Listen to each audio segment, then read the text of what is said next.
जी अस्सलाम वालेकुम काश्तकार भाइयों, आप देख रहे हैं यूट्यूब चैनल एग्रेरियन अमीन लोधी। आज हम बात करने वाले हैं सीड ट्रीटमेंट, गंदम के बीज को जहर लगाकर काश्त करना क्यों ज़रूरी है।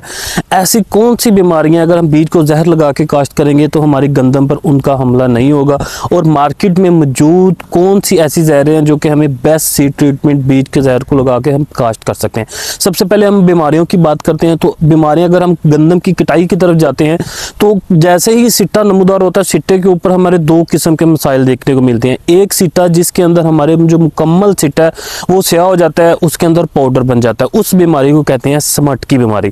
दूसरा हम सिट्टा देखते हैं कि हमारे कुछ जो दाने हैं वो स्याह होते हैं, कुछ दाने हमारे ठीक होते हैं, इसको हम कहते हैं करनाल बंट की बीमारी। उस टाइम फार्मर हमें कहते हैं कि हमें कोई ऐसी जहर बताएं जब हम इसके ऊपर स्प्रे करें तो हमारे सिट्टे ठीक हो जाएं या और ज़्यादा ना निकले। तो काश्तकार भाइयों, इस टाइम उस बीमारी को हम कंट्रोल नहीं कर सकते। उस बीमारी का हल है सीड ट्रीटमेंट, क्योंकि ये बीज की बीमारियां होती हैं। अगर हम बीज को अच्छा जहर लगा के काश्त करेंगे तो जो जहर है वो इन बीमारियों के जो जरासीम है उनको एक्टिव होने से रोकेगा और हमारी गंदम की अच्छी पैदावार की तरफ लेके जाएगा। अब दूसरी बात यह है कि अगर हम सीड ट्रीटमेंट ऐसा इस्तेमाल करते हैं जिसके अंदर फंजीसाइड और इंसेक्टिसाइड भी मौजूद है, तो इससे क्या होगा कि हमारा जो गंदम के ऊपर तेले एफिड का हमला आता है वो भी कम देखने को मिलेगा।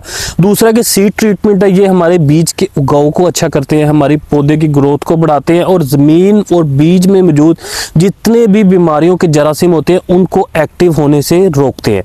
अब आखिर पे हम बात करते हैं कि हमें कौन सा सीड ट्रीटमेंट इस्तेमाल करना चाहिए। सीड ट्रीटमेंट हमेशा वो इस्तेमाल करें जिसके अंदर आपको इंसेक्टिसाइड और फंजीसाइड भी मौजूद हो, ताकि हम बीमारियों के जरासीम एक्टिव होने से भी बच सकें और जो गंदम के ऊपर तेले का हमला हो रहा है उससे भी हम बच सके। अब बहुत सारे काश्तकार क्या करते हैं कि वो सिर्फ क्लोथियानिडिन का इस्तेमाल कर सकते हैं, जो कि सीड ट्रीटमेंट रजिस्टर्ड नहीं है, वो थोड़ा सा स्ट्रेस भी दे सकता है।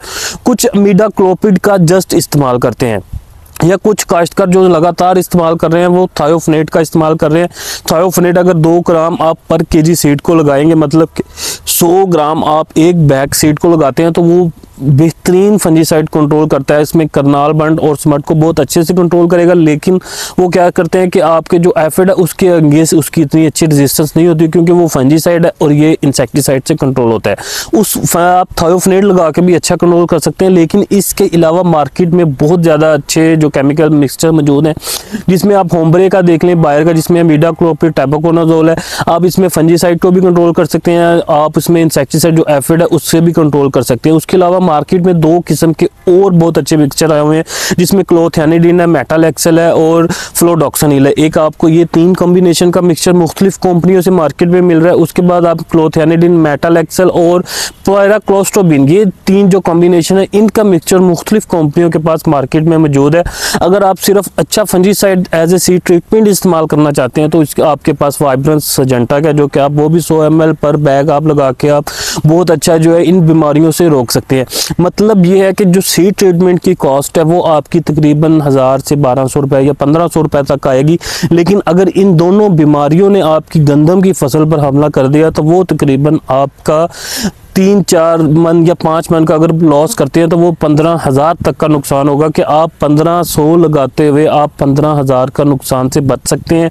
सीड ट्रीटमेंट वैसे भी हमारी जो गंदम की फसल है उसकी ग्रोथ को बढ़ाता है, उसकी जर्मिनेशन को अच्छा करता है, बीमारियों से हमला बचाता है। इसलिए तमाम काश्तकार भाइयों से रिक्वेस्ट है कि स्पेशली वो काश्तकार जो घर का बीज इस्तेमाल कर रहे हैं 3-4 दिन से उसी को रिपीट कर रहे हैं, दोबारा लगा रहे हैं, वो काश्तकार भाई सीड ट्रीटमेंट लगाए बगैर अपनी गंदम को काश्त ना करें, ताकि वो अच्छी पैदावार ले सकें। जी शुक्रिया।